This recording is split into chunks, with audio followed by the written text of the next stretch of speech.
What is up, everybody? It's Joey with Don't Call My Wax Junk. Coming back at you. We appreciate you stopping by, as we always do. Guys, it's been a minute since the last video.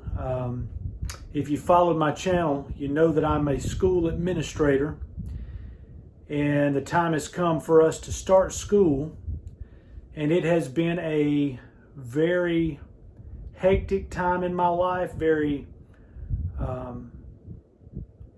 time where I'm questioning, whether or not it's a good idea for us to get kids back into schools. But nonetheless, that's a decision that's above my pay grade. So like a good soldier, I prepared our school as best I could. We've been in school now for 2 days, and so far, we've got a few kinks to work out, but so far it's actually gone about as smoothly as one could expect under a global pandemic. We're doing our best to practice social distancing in the classrooms, and school looks very different now than it did prior to March 12th. Got a couple of additions that I want to show you, a couple of changes to the card area that I'm going to take you through. But guys, just glad to be back making a little content, getting to interact with you guys. Really enjoy that camaraderie that only comes through the YouTube community. We're on the heels of Hobby Palooza, which was a very entertaining couple of days where you get to see and interact and listen to a lot of the hobby's most knowledgeable folks talk and share their channels, and that was a lot of fun to watch, and appreciate the guys at Bench Clear putting that together. So nonetheless, we'll turn the camera around. We'll take you through a couple of items that have been added. Give you a couple stories, and again, guys, appreciate you stopping by. First thing I want to share with you guys is I got my hands on this. Used to be a mailbox. I live near the community of Warner Robins, Georgia, which is home to Robins Air Force Base, which is Georgia's largest civilian employer. And this came out of a government office.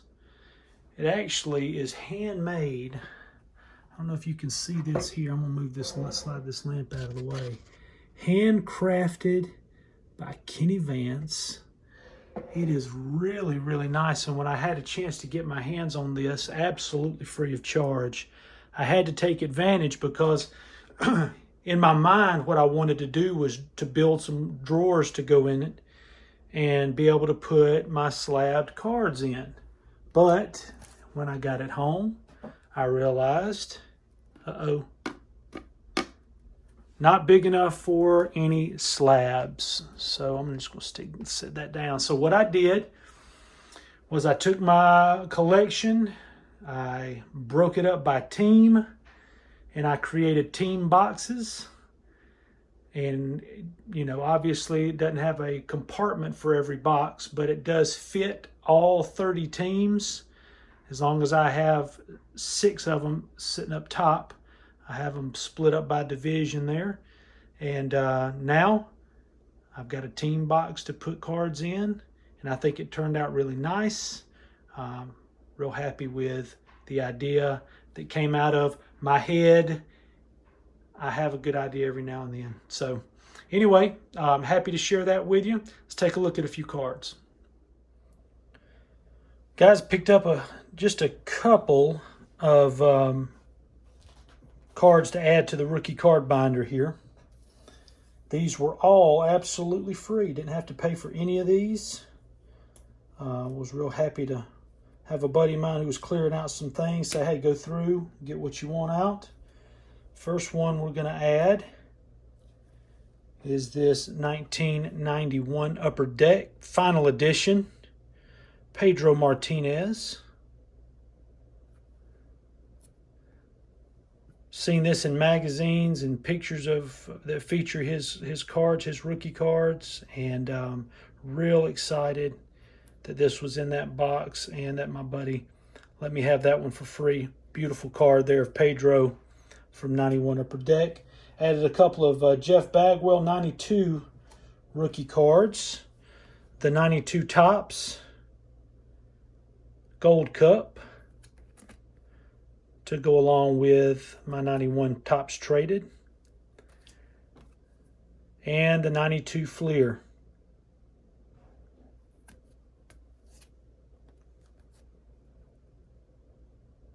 Great looking card there.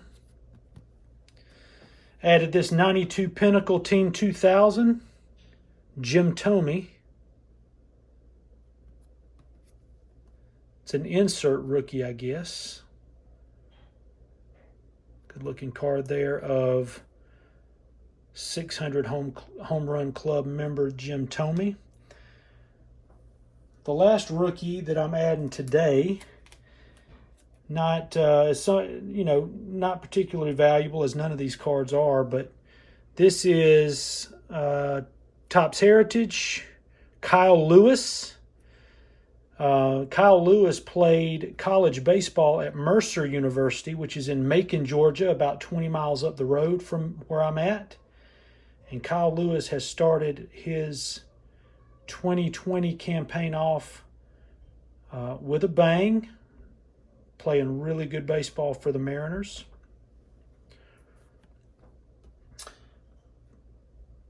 Last card I want to share, not a rookie, but just a beautiful, beautiful card from 2020 Topps Definitive. Adding this to my Braves PC. This is out of 35. This is a Dansby Swanson, Austin Riley, dual patch auto.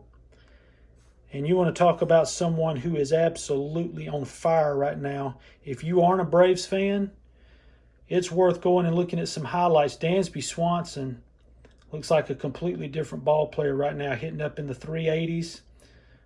Just absolutely tearing it up, hitting the ball to all fields. They showed his spray chart, almost perfectly even to left, to center, and to right, and he's hitting to right field with power. He looks so much more poised at the plate. He almost looks like he's been doing a lot of work with Chipper Jones. His approach looks a lot like Chipper, very calm at the plate. So really happy to add this card to the collection. Dansby and Austin, who I hope hope these two guys are in the Braves infield for a long time to come. Really, really, really proud of that card. One more thing to show you guys, and then we'll call it a day. Check this out. Just going through some drawers and found these spring training tickets from 2019, which was the last kind of real spring training. My wife and I took our boy to his first spring training game. It was the Braves Phillies last spring training at Disney. We're big Disney fans. We go to Disney quite a bit. I guess, or we did before the pandemic hit. But what's cool about this experience is that first base umpire that night was Laz Diaz. And whereas a Braves fan, more specifically a huge Bobby Cox fan, Bobby and Laz would typically not get along too well. So I've always grown to hate Laz Diaz. I always thought he had it out for the Braves because of his relationship with Bobby on the field. But nonetheless, this particular night, he was umpiring first base side of the infield, and in between innings, he brought this spring training baseball over towards us, looking like he was going to try to give it away to somebody. And my son caught his eye, and he came over and presented this Grapefruit League spring training baseball to my boy. And it's one of those memories that still excites him. He's still happy about, still talks about, and of course, completely changed my opinion of Laz Diaz. So, nonetheless, that's exactly what happens when you have an idea of somebody in your mind. It doesn't always end up being factual once you learn a little bit more about the person. So take time, get to know somebody a little bit better, guys. We appreciate you stopping by. We hope you stay safe, enjoy your cards, enjoy your family. We'll look forward to catching you down the road. Everybody take care.